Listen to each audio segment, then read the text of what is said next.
আজি বনাবলৈ লৈছোঁ ভাত কেৰেলা আৰু কঁঠাল গুটি সিজাই লৈছোঁ লৈ মানে গাজ টেঙা দি বনাম। তাকে আপোনালোকলৈ সৰুকৈ এটা ৰেচিপি আপলোড দিলোঁ আৰু চাই পেলাই কমেণ্ট কৰিব। আৰু আপোনালোকে যদি বনাই খোৱা নাই তেনেকৈ তেতিয়াহ'লে এদিন বনাই খাব।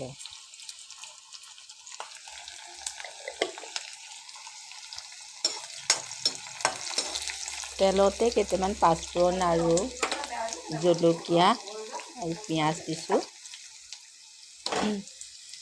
দি সেই তাতে ভাত কেৰেলা আৰু কঁঠাল গুটিখিনি দি দিছোঁ আৰু ভালদৰে লৰাই কৰি আন্দাজ মতে নিমখ হালধি দিব আৰু একো মছলা দিব নালাগে।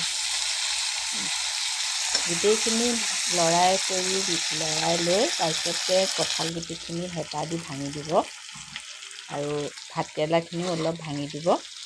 দি তাতে অকণমান